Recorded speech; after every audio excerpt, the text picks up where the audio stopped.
नमस्कार, good morning, सुप्रभात। मैं हृदय मिश्रा आप सभी का स्वागत करता हूं डिकोड एग्जाम के इस डेली करंट अफेयर्स प्रोग्राम में। कैसे हैं आप सभी लोग? आई होप आप सभी लोग अच्छे होंगे और अपनी पढ़ाई को बहुत ही बेहतर ढंग से कर रहे होंगे। देखिए, आज है 4 जून और आज की कुछ महत्वपूर्ण टॉपिक पर हम लोग चर्चा करें, लेकिन उसके पहले आप सभी लोगों से रिक्वेस्ट है कि देखिए, ऐसा है, एग्जाम बहुत नजदीक आ रहा है। मैं फिर से कह रहा हूं, एग्जाम बहुत नजदीक आ रहा है। प्लीज आप लोग जो है बिल्कुल भी टाइम अपना वेस्ट मत कीजिए, ठीक है। और आइए हम लोग सबसे पहले क्या करेंगे, रिवीजन करेंगे। और मैंने कई बार कहा, मैं फिर से इस बात को दोहरा देता हूं कि अभी आपके पास आरओ के लिए जो भी समय बचा है, उस बचे समय में आपको क्या काम करना है, आपको जो है लगाना है पीवाईक्यूज।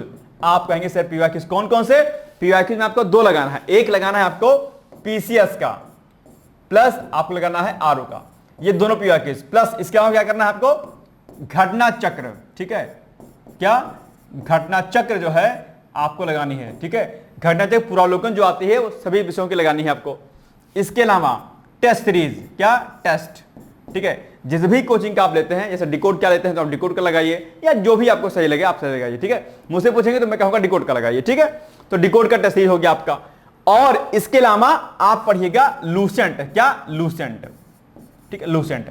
ये इतनी चीजें आपको क्या करनी है, हर हाल में क्या करनी है एनी हाउ, ठीक है।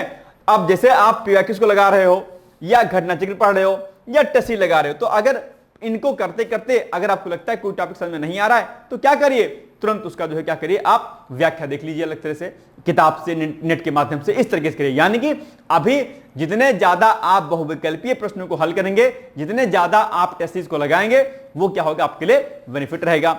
टेस्ट सीरीज लगाइए तो देखिए कौन सा क्वेश्चन नहीं आता है, किसमें कंफ्यूजन है, कौन सा आपने एकदम छोड़ दिया था। तो इस तरीके से आप व्यापक स्तर पर अपनी एनालिसिस करते हुए आगे बढ़िएगा, राइट। चलिए आगे बढ़ते हैं हम लोग। ये आपको काम करना है एनी हाउ। आगे बढ़ते हैं हम लोग, है ना। चलिए अब लास्ट का रिवीजन करेंगे सबसे पहले हम लोग। तो 27 मई 2025 को डीआरडीओ ने दिल्ली में जो है मेटकाफ हाउस में उन्नत क्वांटम प्रौद्योगिकी अनुसंधान केंद्र यानी कि क्वांटम टेक्नोलॉजी रिसर्च सेंटर का उद्घाटन किया है, ठीक है। इसके अलावा 46वां आसियान शिखर सम्मेलन जो है 26 से 27 मई 2025 को मलेशिया की राजधानी कहां पर, कुआलालंपुर में जो है आयोजित किया गया। यह भी क्या है आपके लिए इंपॉर्टेंट, मैंने कल आपको इसके बारे में बताया था। संयुक्त राष्ट्र में उप महासचिव जीन पियरे लैक्रोइक्स ने शांति स्थापित करने वाले अभियानों में भारत की महत्वपूर्ण भूमिका की सराहना की है। तो इनका नाम आपको क्या करना है, याद रखना। और कल हमने आपको संयुक्त राष्ट्र के बारे में डिटेल्स जानकारी आपको दी हुई थी, ठीक है। इसके अलावा भारतीय खाद्य सुरक्षा तथा मानक प्राधिकरण ने खाद्य व्यवसाय संचालकों से खाद्य लेबलिंग और प्रचार में 100% दावों का उपयोग न करने की सलाह दी है और इसको उपभोक्ताओं के लिए संभावित भ्रामक बताया है। तो FSSAI के बारे में भी कल हमने आपको जानकारी डिटेल्स में दिया हुआ था। नेक्स्ट है, गोवा देश का दूसरा ऐसा राज्य बन गया है जिसने राष्ट्रीय स्तर पर तय किए गए 95% साक्षरता दर को क्या कर लिया, प्राप्त कर लिया। आप जानते होंगे सरकार का लक्ष्य 2030 तक जो है पूर्ण साक्षर देश बनाने का है, और इसी के रेफरेंस में NEP यानी कि न्यू एजुकेशन पॉलिसी 2020 बनाई गई थी, और इसी के कंटेक्स्ट में ये सारी चीजें हो रही हैं, ठीक है। हाल ही में अहिल्याबाई होलकर की 300वीं जयंती मनाई गई है, ठीक है। और इनका जन्म होता है कब, 31 मई 1725 को। 30,000 कोट से दिल्ली का पहला शहरी आयुष्मान आरोग्य मंदिर का भी जो है उद्घाटन कर दिया गया, और ये इसने काम करना क्या कर दिया है, शुरू कर दिया है, ठीक है। चलिए, अब कल हमने आपसे प्रश्न पूछा था, बताओ ताप बढ़ने के साथ द्रव्य की सांद्रता क्या होती है। तो आप लोगों ने बताया था क्या सही उत्तर इसका, यानी कि आप लोग को क्या मिलती है, एक चॉकलेट मिलती है 5 वाली, ठीक है। 5 वाली डेयरी मिल्क आपके लिए इनाम। चलिए आइए, एक पॉइंट है कि अंतरराष्ट्रीय वायु परिवहन संघ की 81वीं वार्षिक बैठक जो अभी हाल ही में हुई है, और एक लंबे अरसे के बाद दरअसल इसकी बैठक संपन्न की गई है, ठीक है। तो ये चर्चाओं में रहा है, और प्रधानमंत्री श्री नरेंद्र मोदी ने 2 जून को नई दिल्ली के भारत मंडपम में अंतरराष्ट्रीय वायु परिवहन संघ की 81वीं वार्षिक आम बैठक में भाग लिया। इनमें एयरलाइन उद्योग की अर्थव्यवस्था, हवाई संपर्क, ऊर्जा सुरक्षा, ठीक है, सतत विमानन, ईंधन उत्पादन, कार्बन डाइऑक्साइड उत्सर्जन कम करने के प्रयासों के लिए वित्त पोषण और नवाचार इत्यादि शामिल है इसमें, ठीक है। किस प्रकार से एयरलाइन को हम और सुरक्षित कर सके, किस प्रकार से एयरलाइन को हम और मजबूती के साथ जो है क्या करें, स्थापित कर पाए। तो ये जो है प्रॉपर इस बैठक में जो है बातचीत की गई है, ठीक है। चलिए अब अगर बात हम करते हैं इंटरनेशनल वायु परिवहन यानी कि अंतरराष्ट्रीय वायु परिवहन संघ की, यानी कि इंटरनेशनल एयर, ठीक है, ट्रांसपोर्ट अलायंस के बारे में अगर बात करेंगे, आईटीए के बारे में बात करेंगे, तो ये क्या है, ये एक वैश्विक व्यापार संगठन है जो दुनिया भर की एयरलाइनों का क्या करता है, प्रतिनिधित्व करता है। कौन, IATA, ठीक है। इसका मुख्य उद्देश्य वायु परिवहन को क्या करना, सुरक्षित, कुशल, सुलभ और आर्थिक बनाना है। क्या देखिएगा, स्थापना कब होती है, 19 अप्रैल 1945 को हवाई क्यूबेक यानी कनाडा में इसकी स्थापना होती है और मुख्यालय मॉन्ट्रियल क्यूबेक कनाडा में स्थित है। ठीक है, ये पॉइंट भी इसके बारे में आपको जानकारी रखनी हो सकता है, इसी के बारे में आपसे एक दो प्रश्न जो है पूछ ले आपकी परीक्षा में। ठीक है, तो इसको भी आपको क्या करना है, याद रखना है बड़े अच्छे तरीके से। ठीक है, चलिए उद्देश्य क्या है आगे देख लीजिएगा।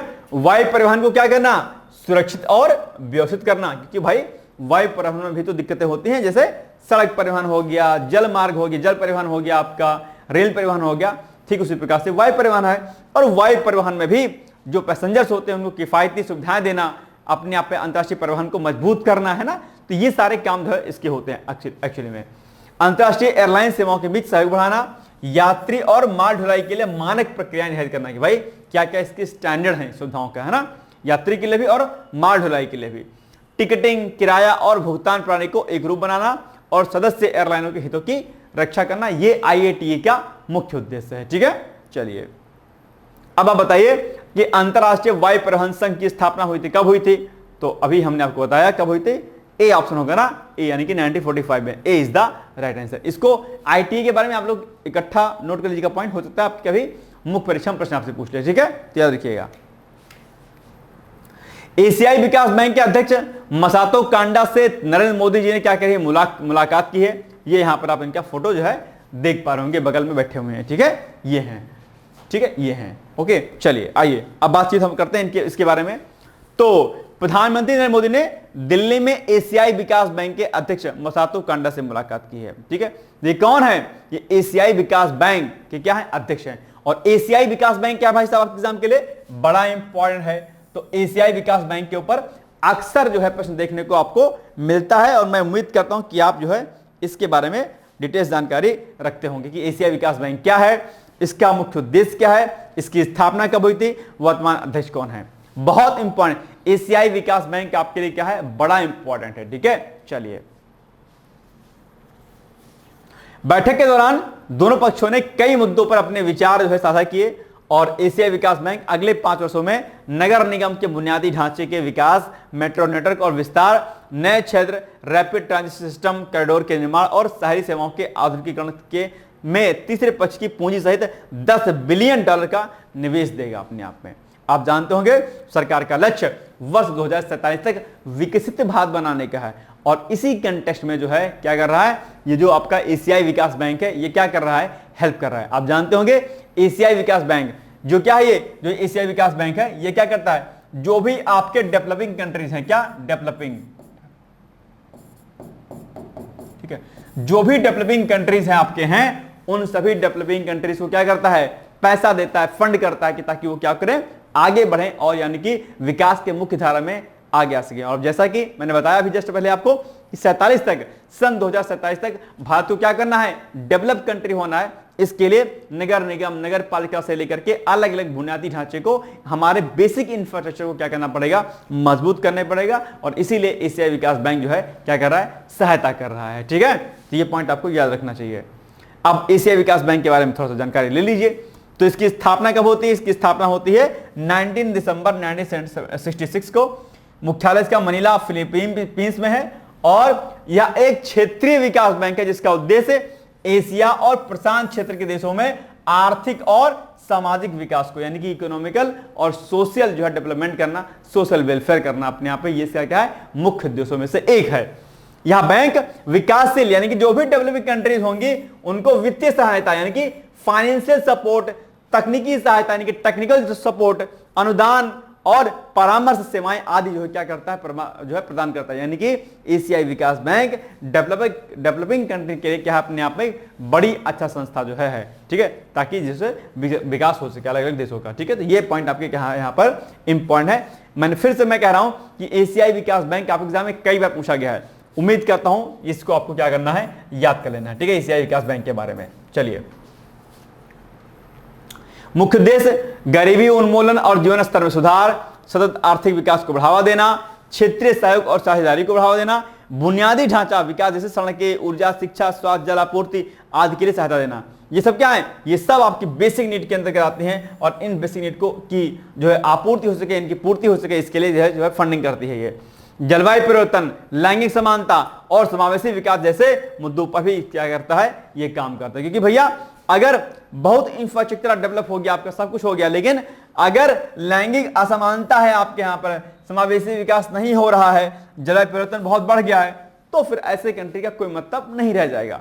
तो इंफ्रास्ट्रक्चर तो हमें डेवलप करना ही करना है, लेकिन उस इंफ्रास्ट्रक्चर के साथ साथ में क्या करना है, हमें बाकी चीजें भी मजबूत करनी है। जैसे कि एग्जांपल के लिए आपने घर बड़ा अच्छा बनाया, बहुत आलीशान, करोड़ों रुपए आपने उसमें लगा दिया पानी की तरीके से, लेकिन उस घर में रहने वाले जो व्यक्ति हैं वो क्या हैं, उनके अंदर संस्कार नहीं है। यदि उनके अंदर अपने परिवार को लेकर साथ में चलने की उनकी इच्छा नहीं है, तो आप बताओ कि क्या वह परिवार क्या है, खुश रह पाएगा? नहीं। अगर एक दूसरे के प्रति प्यार नहीं है, आदर नहीं, सम्मान नहीं है, अपनापन नहीं है, तो वो मकान सोने का क्यों ना बना हो, उस मकान में खुशी कभी नहीं आ सकती है। खुशी आती है सम्मान देने से, ठीक है, ध्यान रखिए, और खासकर स्त्रियों को देने से। ठीक उसी प्रकार से अगर अगर अगर इस पूरे जो है देश में अगर लैंगिक असमानता हो जाएगी, अगर समावेशी विकास नहीं होगा, जलवायु परिवर्तन खूब बढ़ जाएगा, ठीक है, तो क्या ये देश खुश रह पाएगा? लाख बड़ी बड़ी बिल्डिंगें यहाँ पर, बड़ा इंफ्रास्ट्रक्चर, लेकिन अगर बाकी चीजें अगर नहीं है तो फिर उस देश का कोई मूल्य नहीं रह जाएगा। ठीक है, ये बात ध्यान रखिएगा। चलिए अब आप बताइए प्रश्न कि एशियाई विकास बैंक के संदर्भ में निम्नलिखित कथनों में कौन सा कथन सही है? नंबर 1, एशियाई विकास बैंक के अध्यक्ष कौन है? मसातो कांडा है, बिल्कुल सही बात है। और एशियाई विकास बैंक एक क्षेत्रीय विकास बैंक है जिसका उद्देश्य एशिया प्रशांत क्षेत्र के देशों में आर्थिक और सामाजिक विकास को बढ़ावा देना है। बिल्कुल सही बात है, देना है बढ़ावा। तो यानी कि दोनों पॉइंट सही है, यानी कि सी इज द राइट आंसर। ठीक, कोई दिक्कत नहीं है। आगे,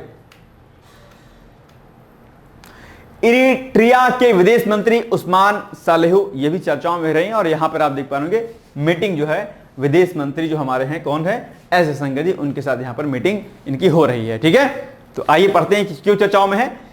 तो विदेश मंत्री एस जयशंकर ने 1 जून को नई दिल्ली में इरिट्रिया के विदेश मंत्री उस्मान सालेह से मुलाकात की है। ठीक है, दूसरा, दोनों मंत्रियों ने द्विपक्षीय सहयोग, विशेषकर स्वास्थ्य, शिक्षा और क्षमता विकास के क्षेत्र में सहयोग बढ़ाने पर चर्चा की। उन्होंने क्षेत्रीय विकास पर भी क्या किया, विचार विमर्श किया है अपने आप में। तो ये इसलिए चर्चाओं में है।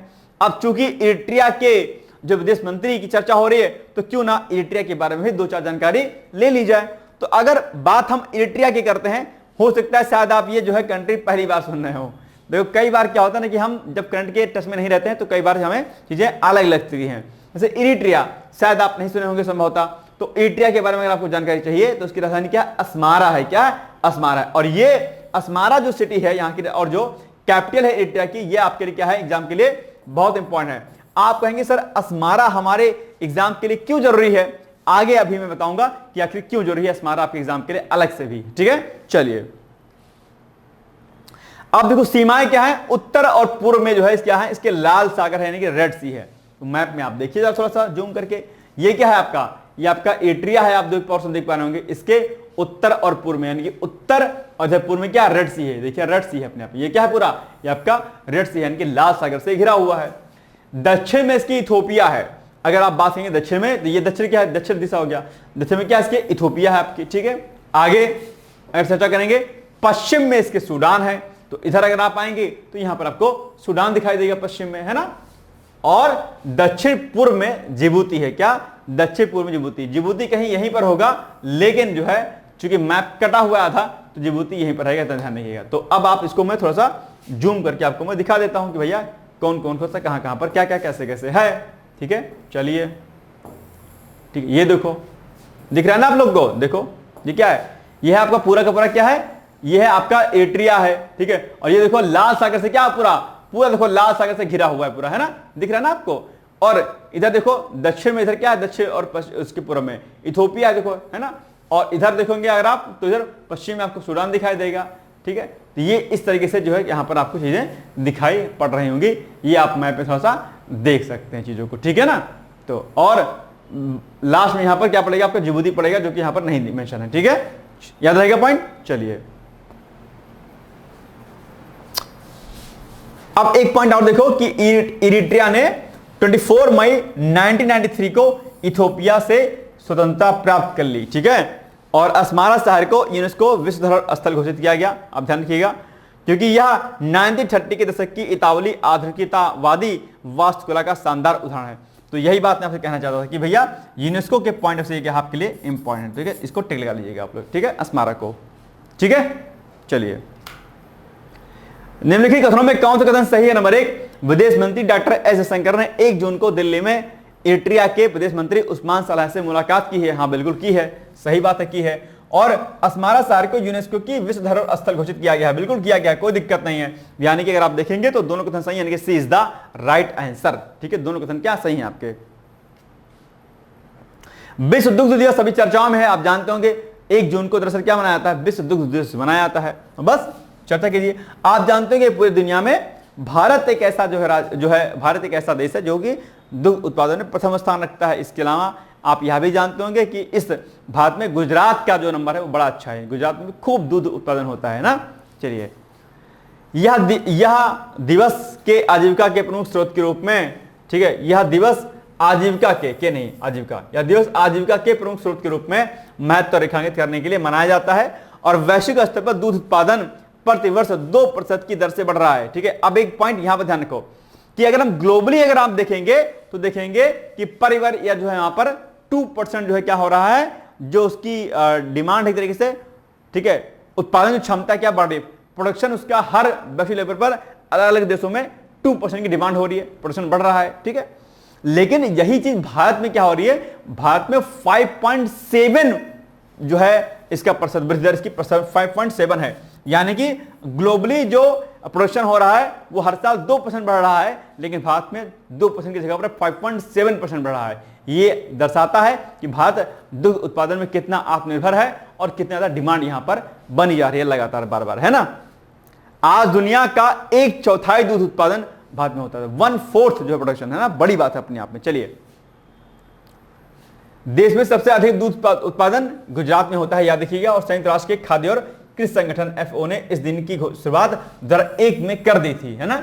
इसका उद्देश्य दूध के वैश्विक उपभोग और इसके फायदों को बढ़ावा देना है। ध्यान रखिएगा, जो काउ मिल्क होता है, वैसे दूध तो गाय का भी होता है, भैंस का भी होता है, बकरी का भी होता है, कई प्रकार का दूध होता है, लेकिन ध्यान रखिएगा, जो गाय का दूध होता है, और गाय में भी क्या, देसी जो गाय होती है ना, हाइब्रिड वाली नहीं भाई साहब, ठीक है, देसी गाय।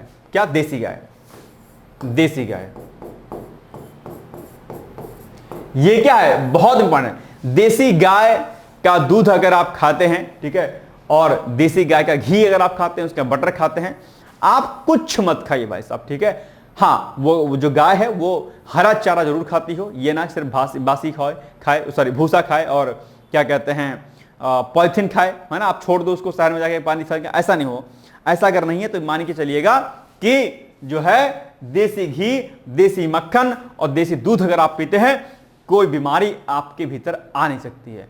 इतने प्रकार के मिनरल्स, इतने प्रकार के जिसमें एंटीऑक्सीडेंट, बहुत कुछ प्राप्त होता है दूध, ठीक है। आप कभी गांव जाइएगा, जो लोग पुराने बुजुर्ग थे आप उनसे मिलिएगा, उनसे पूछिए क्या खाते पीते हो, कौन सा बिस्किट नमकीन पिज्जा बर्गर उनके पास था भाई साहब, कुछ नहीं था उनके पास। कौन सा काजू बादाम खाते, नहीं, दूध, घी और दही, मक्खन, ये जो 3-4 प्रकार के पदार्थ मिलते हैं देसी घी से, ठीक है, सॉरी देसी गाय से, ये सबसे इंपॉर्टेंट है। बाकी जो दूध निकलते हैं ना, जैसे भैंस का हो गया, बकरी का हो गया, वो इतना जो है इंपॉर्टेंट नहीं होता है, मतलब इतना उसमें जो जितने तत्व गाय के देसी घी में होते उतना किसी में नहीं होते, ठीक है।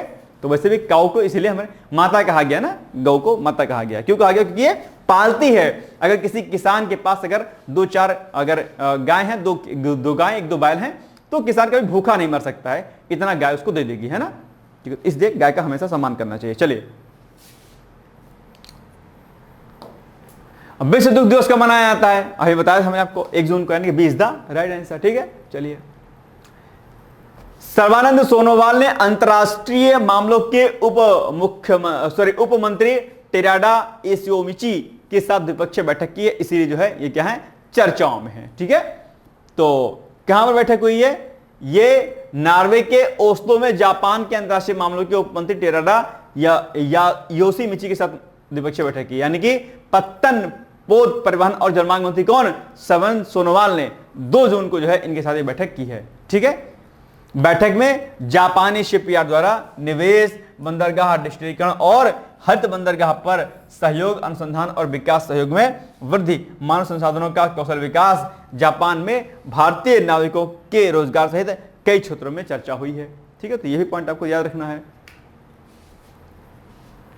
इसके अलावा कई अन्य मुद्दों पर भी बातचीत हुई, जैसे दोनों मंत्रियों ने अंडमान निकोबार द्वीप समूह और लक्षद्वीप द्वीप को स्मार्ट द्वीप में बदलने के लिए प्रौद्योगिकी, आपदा प्रतिरोधी बुनियादी ढांचा और बढ़ी हुई कनेक्टिविटी के उपयोग पर भी चर्चा की गई। तो ये बड़ी बात है कि अंडमान निकोबार को क्या है, एक स्मार्ट द्वीप बनाना है। जैसे स्मार्ट सिटी का कॉन्सेप्ट है, वैसे स्मार्ट द्वीप अपने आप में बड़ा कॉन्सेप्ट है अपने आप पे। ठीक है, तो दोनों देश मिलकर के इस पर काम करना चाहते हैं, इस पर बातचीत की गई है। देखते हैं जोर कितना बाजुए कातिल में है ना। ठीक है, तो बन जाएगा, देखा जाएगा। तो ये पॉइंट भी आपको याद रखनी है। चलिए, अब आप इसका उत्तर मुझे खुद बताओ कि इसका उत्तर क्या होगा। ठीक है, अभी हमने पढ़ा है ना, इसको बताओ अब क्या होगा इसका उत्तर। अब आप लोग मुझे इसका उत्तर खुद से बताइए, देखते हैं कि आप लोग जो है इसका उत्तर कैसे बताते हैं। बताओ, पढ़ के मुझे जल्दी बताओ इसका उत्तर क्या होगा, पढ़ करके इसका उत्तर बताओ। अच्छा, लूसेंट वगैरह पढ़ता है, पहले इसका उत्तर बता दो, फिर मैं आगे बढ़ता हूं ना, नहीं तो फिर भूल जाओगे आप लोग। बताइए क्या होगा इसका answer. I want any how your answers. बताइए, पढ़ो ध्यान से, पढ़ते नहीं हो ना, दिक्कत यही है। पढ़ोगे तो काम मामला बन जाएगा, लेकिन पढ़ते नहीं हो। अब बताओ मुझे क्या होगा इसका उत्तर। ये दोनों कथन क्या सही है, कौन सा कथन सही है, तो दोनों कथन सही है, कि सी इज द राइट आंसर। ठीक है, ज्यादा लोड नहीं लेना आपको। ठीक है, चलिए आइए। AI आधारित multimodal large language model Bharat Gen का शुभारंभ अभी हाल ही में किया गया। केंद्रीय मंत्री जितेंद्र सिंह ने 2 जून को, कहां पर, 2 जून को नई दिल्ली में भारतीय भाषाओं के लिए स्वदेशी रूप से विकसित सरकारी वित्त पोषित AI आधारित जो है multimodal large language model Bharat Gen का शुभारंभ किया है अपने यहाँ पे। तो ये बड़ी बात अपने यहाँ चर्चाओं में रहा है, इसको ध्यान रखिएगा। ठीक है, AI आधारित है क्या, multi modal large language model है ना, कई भाषाएं होंगी इसमें। ठीक है, भारत जेन का उद्देश्य देश के भाषाई और सांस्कृतिक में AI विकास क्रांति को लाना है। या अग्रणी शैक्षिक संस्थानों, विशेषज्ञों, इनोवेटर्स को एक साथ जो है क्या करेगा, लाएगा अपने आप में। ठीक है, तो ये ध्यान रखिएगा। या प्लेटफॉर्म टेक्स्ट, क्या टेक्स्ट मतलब लिख सकते हैं, स्पीच और इमेज मॉडलिटी को एकीकृत करता है और 22 भारतीय भाषाओं में सहज AI समाधान क्या करता है, प्रदान करता है। बड़ा एप्लीकेशन अपने आप पे। यह पहल स्वास्थ्य सेवा, शिक्षा, कृषि और शासन जैसे महत्वपूर्ण क्षेत्रों में भी सशक्त बनाएगी। तो ये सर क्या पॉइंट आपके लिए इंपॉर्टेंट है। ठीक है, चलिए। अब प्रश्न है कि केंद्रीय मंत्री जितेंद्र सिंह ने 2 जून को नई दिल्ली में भारतीय भाषाओं के लिए स्वदेशी रूप से विकसित सरकारी वित्त पोषित AI आधारित multimodal large language model Bharat Gen का शुभारंभ किया। इस संदर्भ में कौन सा कथन सही है आपको बताना है। नंबर 1 पॉइंट कि भारत जेन का उद्देश्य देश के भाषाई और सांस्कृतिक में AI विकास क्रांति लाना है। यह अग्रणी शैक्षिक संस्थानों, विशेषज्ञों और इनोवेटर्स को एक साथ लाता है। अब देखो ये पॉइंट है, इसका उत्तर तरीके से देखा जाए तो प्रश्न में छुपा हुआ है। कई बार ध्यान रखिएगा, कई बार ऐसा प्रश्न होगा कि जो पढ़ने में आपको क्या लगेगा, कठिन लगेगा, यार ये क्या पूछ लिया, लेकिन जब आप उसके विकल्प को पढ़ेंगे तो कहोगे अरे यार ये तो इसका उत्तर इसमें छिपा हुआ है।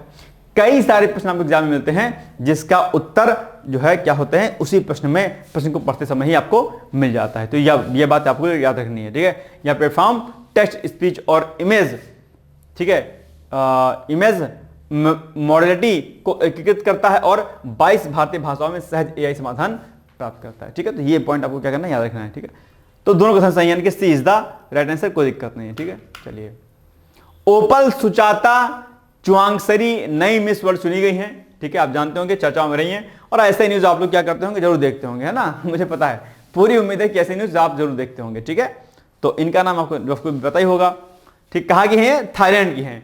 थाईलैंड की ओपल सुचाता चुआंगसरी नई मिस वर्ल्ड चुनी गई हैं और हैदराबाद में आयोजित कार्यक्रम में पूर्व मिस वर्ल्ड क्रिस्टीना पिसजोकोवा ने नई मिस वर्ल्ड ओपल सुचाता चुआंगसरी को ताज जो है पहनाया है। तो ये इनका भी नाम याद रखना है। ग्रैंड फिनाले में दुनिया भर से 108 प्रतियोगी ने जो है इसमें पार्टिसिपेट किया था। अब बताइए, हाल ही में ओपल सुचाता चुआंगसरी नई मिस वर्ल्ड चुनी गई हैं, वह किस देश की रहने वाली हैं, बताओ। अभी बताया हमने आपको, कहां की रहने वाली हैं मिस वर्ल्ड इस बार की, वह है आपके थाईलैंड की, है ना, थाईलैंड की। ए इज द राइट आंसर, देख लो थाईलैंड ही है, हाँ थाईलैंड ही है। भारतीय ग्रैंड मास्टर डी गुकेश अभी चर्चाओं में रहे हैं। अगर आप चेस के शौकीन होंगे, ठीक है, जो कि खेलना चाहिए, लेकिन दिक्कत क्या होती है, आप क्रिकेट खेलते हो जिसका कोई फायदा नहीं है खासकर, है ना। तो डी गुकेश अपने आप पे क्या बड़े अच्छे खिलाड़ी हैं और शतरंज खिलाड़ी हैं अपने आप पे, है ना। तो भारतीय ग्रैंड मास्टर डी गुकेश ने नॉर्वे शतरंज 2025 टूर्नामेंट में विश्व की शतरंज चैंपियनशिप मैग्नस कार्लसन को हराया, ठीक है। यह जीत 19 वर्षीय प्रतिभाशाली खिलाड़ी गुकेश के लिए क्या है, महत्वपूर्ण उपलब्धि मानी जाएगी अपने आप में। भाई साहब बताओ, मात्र क्या है 19 वर्षीय हैं, और आप कितने साल के हो गए, 20-22 साल से तो कोई कम नहीं होगा, पक्का है, गारंटी के साथ है। जिस उम्र में आप चैटियाते हो, जिस उम्र में आप अपने फोन का किसी को एक्सेस देते हो, उसको प्यार बोलते हो, है ना, जिस उम्र में आपको यह नहीं पता होता है कि आप सही हो कि गलत हो, कि क्या करना है, भविष्य ही नहीं निर्धारित कर पाते हो। आपको बीएड बीटीसी से लेकर के पीसीएस तक के सिलेबस के बारे में तक नहीं पता होता है। आप पढ़ाई करते हो लेकिन आपको कुछ नहीं पता होता है। आपको यह नहीं पता होता है कि पहले पीसीएस में पहले मेंस करते हैं फिर प्री करते हैं। आपको यह नहीं पता होता है कि हमें पहले आंसर राइटिंग करनी होती है। आपको यह नहीं पता होता कि आरओ में कैसे तैयारी करनी होती है। आपको और किताब नहीं पता होती है और आप चलते हो बड़े 30 मार्क का बनने। ऐसे नहीं होता है भाई साहब। कंपटीशन में चाहे बिजनेस का कंपटीशन हो, चाहे स्टडी का हो, जब तक समझदारी और किसी बुद्धिमानी के साथ काम नहीं करोगे तब तक कुछ भी हासिल नहीं होगा। याद रखिएगा इस पॉइंट को, ठीक है। चलिए, यह उनके तेजी से बढ़ते करियर में एक महत्वपूर्ण मील का पत्थर भी साबित होगी और नॉर्वे शतरंज 2025 के राउंड 6 में, ठीक है, मैग्नस कार्लसन के खिलाफ उनकी पहली जीत है ये अपने आप में। तो ये इसलिए डी गुकेश जो है क्या है, चर्चाओं में है। डी गुकेश हैं निम्नलिखित में से किस खेल समझते हैं, इसको हटा दीजिए, डी गुकेश है नहीं। डी गुकेश निम्नलिखित में से किस खेल से समझते हैं, क्रिकेट से, फुटबॉल से, हॉकी से, शतरंज से। सिंपल सी बात है, किससे, फुटबॉल से नहीं, किससे होंगे, शतरंज से, यानी चेस से होंगे। अच्छा बताओ, चेस किस किस को खेलना आता है। अगर आप मुझे चेस अगर आपने मुझसे खेल लिया, 2 गेम ऐसे हैं जिसमें आप मुझसे बिल्कुल नहीं जीत सकते हैं, ठीक है। एक चेस, एक कैरम बोर्ड और एक बैडमिंटन, ठीक है, ठीक है। इसमें आप मुझसे नहीं जीत सकते हैं, बिल्कुल नहीं जीत सकते हैं, ठीक है। कभी मौका मिले तो आजमाइएगा एक हाथ, है ना। चलिए, चेस तो बिल्कुल नहीं जीत पाओगे, ठीक है। डी। अब आप बताइए कि राष्ट्रीय पंचायती राज दिवस कब मनाया जाता है। मैं पूरी बहुत आसान सा है, लेकिन कई बार कंफ्यूजन हो जाता है, इसलिए मैं इसको पूछते हैं। आसान बहुत ही प्रश्न, लेकिन उम्मीद करता हूं कि ज्यादा आज देखता हूं कि 100 कमेंट जो है आते हैं कि नहीं आते हैं। आज का हमारा क्या है, 100 कमेंट का जो है क्या है, टारगेट है, और जो है लगभग 1000 लाइक का टारगेट है, ठीक है। ये 100 कमेंट्स आने चाहिए और 1000 लाइक्स। देखते हैं कि आज टास्क आप पूरा करते ही नहीं करते हैं, ठीक है। इससे थोड़ा सा मजा आएगा, इंटरेस्ट आएगा देखने वीडियो ना। मरियल से बने रहोगे तो क्या होगा, कुछ नहीं होगा फिर आपसे, है ना। चलिए, ये पीसीएस का एडवर्टाइजमेंट है कि अगर आपको पीसीएस तैयारी करनी है, और खासकर उन लोगों को जिन्होंने अभी सीयूटी का एग्जाम दिया होगा, जो तैयारी करना चाहते हैं या जिनका क्वेश्चन हो गया होगा, वो लोग अगर तैयारी करना चाहते हैं तो उसके लिए ये कोर्स पीसीएस का हमारा है। इस कोर्स को ज्वाइन करने के बाद आपको ज्यादा कुछ हाथ पैर मारने की आवश्यकता नहीं रहेगी। कोई बाहरी किताब या कोई बाहरी मैटर या कुछ भी आपको लेने की आवश्यकता इसमें नहीं रहेगी। अगर आप कुछ करेंगे तो सब चीजें क्या रहेंगी, आपके सामने अवेलेबल रहेंगी, ठीक है। कोई दिक्कत वाली बात नहीं है। कोर्स 18 महीने का रहेगा और सबसे बड़ी बात है कि इस कोर्स में हम लोग क्या करेंगे, हम लोग बेसिक से पढ़ाएंगे आपको। आप कहेंगे सर इतना बेसिक क्यों पढ़ाएंगे, क्योंकि आप जानते होंगे गांव वगैरह में या बाकी कई सारे स्कूलों में लोग बहुत ही सामान्य जीवन जीते हैं, बहुत ही सामान्य स्तर की पढ़ाई होती है। इसलिए बेसिक से हम लोग स्टार्ट करेंगे ताकि कोई भी ऐसी चीज ना रह जाए जो क्या हो, कंफ्यूजन में रहे आपके, है ना, कोई दिक्कत वाली बात रहे, ठीक है। तो इसको ज्वाइन करने के बाद आपको जो आपकी तैयारी आईएएस की भी हो जाएगी, पीसीएस की तो हो ही जाएगी, और आरओ भी अगर आपको देना होगा 2026 में, तो इसकी भी तैयारी क्या होगी, इससे बड़े अच्छे लेवल की हो जाएगी। कोई दिक्कत वाली बात नहीं है आपके लिए, ठीक है। ये पॉइंट आपको याद रखना है। और इसमें सेपरेटली जो है आपको सीसैट दिया जाएगा, हिंदी दिया जाएगा, निबंध का सेक्शन भी इसमें दिया जाएगा। तो ये सारी चीजें जो है आपको यहां पर देखने को मिलेंगी, और ये सेक्शन आपके लिए बड़ा इंपॉर्टेंट है, इसको भी आपको ध्यान रखना है, ठीक है। तो ये आपको all previous year question paper, pre का प्रीवियस ईयर क्वेश्चन पेपर भी कराया जाएगा, मेंस का भी कराया जाएगा, मेंस का क्लास में करा दिया जाएगा, और प्री का जो है आपको एक लिस्ट बना दी जाएगी आपकी, ठीक है। तो ये सारी बातें आपको क्या करनी है, याद रखनी है भाई साहब, ओके। चलिए आगे बढ़ते हैं हम लोग, है ना। अब बताइए आप लोग कि अच्छा, इसके लिए कांटेक्ट आप लोग जो है यहां पर 86044092 पर आप मुझसे कर सकते हैं, कोई दिक्कत नहीं है, ठीक है। चलिए, ड्रिप सिंचाई क्या है, ड्रिप इरिगेशन बड़ा इंपॉर्टेंट भाई साहब, है ना, बहुत इंपॉर्टेंट। ड्रिप इरिगेशन में खूब प्रश्न पूछता है आपके एग्जाम में। तो ये ड्रिप इरिगेशन या ड्रिप सिंचाई क्या है, प्लीज आप लोग मुझे इसका उत्तर जरूर बताइएगा, ठीक है। इसका उत्तर लिख करके आप चाहें तो उत्तर लिख करके आप मुझे इस पर व्हाट्सएप भेज सकते हैं, फ्री ऑफ कॉस्ट, कोई दिक्कत नहीं, मैं कॉपी चेक कर दूंगा, ठीक है। और बहुत ही जल्दी मैं iPad लेने वाला हूं, तो वहां पर और अच्छे से चीज़ों आपको मैं बताऊंगा। ठीक है, तो चलिए फिर ये हो गया आज का वीडियो हमारा।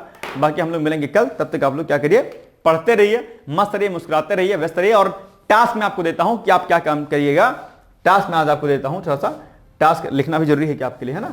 टास्क ये है आपका कि आप लोग क्या करिएगा, जो लूसेंट होती है, लूसेंट, ठीक है, लूसेंट में से आप लोग क्या करिए, विविध का जितना सेक्शन है विविध का, उसको रेडी कर लीजिए। ये मैं आपको क्या देता हूं, टास्क देता हूं।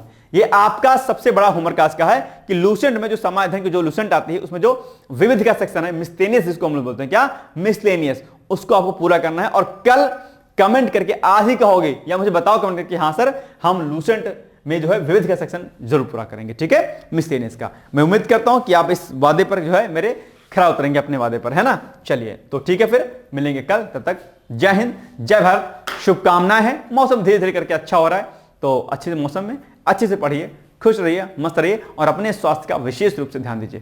Thank you so much, bye bye, take care, all the best. दोस्तों, क्या आप पीसीएस अधिकारी बनना चाहते हैं? यदि हाँ, तो डिकोड एग्जाम लेकर आया है यूपी पीसीएस फाउंडेशन कोर्स 2025। यह एक ऑल इन वन कोर्स है जिसमें प्रीलिम्स मेंस दोनों ही परीक्षाओं के लिए वीडियो लेक्चर, एनसीईआरटी और standard books based bilingual notes उपलब्ध कराया जा रहा है। इस कोर्स में प्री और मेंस के सभी प्रीवियस ईयर क्वेश्चंस पेपर भी वीडियो लेक्चर के माध्यम से कोर्स में सम्मिलित होंगे। साथ ही साथ में कोर्स का कंटेंट गुणवत्तापूर्ण होने के साथ ही साथ एग्जाम ओरिएंटेड है, जिससे कोर्स लेने वाले स्टूडेंट्स को कोई भी बाहरी पुस्तक या नोट्स पढ़ने की आवश्यकता न पड़े। इस कोर्स में प्रीलिम्स और मेंस के टेस्ट सीरीज तथा आंसर राइटिंग प्रोग्राम भी शामिल है, जिसके साथ ही साथ टेलीग्राम ग्रुप में रेगुलर टॉपिक वाइज टेस्ट कराए जाएंगे। इसके साथ ही CSAT, निबंध तथा सामान्य हिंदी की अतिरिक्त कक्षाएं भी चलाई जाएंगी तथा हमारे कोर्स से परीक्षा में सफल होकर इंटरव्यू देने वाले विद्यार्थियों को इंटरव्यू की भी तैयारी कराई जाएगी और अंतिम परिणाम कुछ भी हो, पूरी फीस उन्हें रिवार्ड के स्वरूप जो है वापस कर दी जाएगी तथा अगले बैच में उन्हें निःशुल्क प्रवेश प्रदान किया जाएगा। उल्लेखनीय है कि डिकोड एग्जाम एक संस्थान के रूप में 5 वर्ष के अपने सफल कार्यकाल में अब तक 55 से अधिक विद्यार्थियों को विभिन्न परीक्षाओं में अंतिम सफलता दिलाने में अपना सफल योगदान दे चुका है। इस कोर्स की फीस 15,000 रुपये निर्धारित की गई है, लेकिन पहले प्रवेश देने वाले 100 विद्यार्थियों को 3,000 रुपये की विशेष छूट दी जा रही है। और अधिक जानकारी के लिए हमारे संस्थान के नंबर 6307495944 पर संपर्क करें।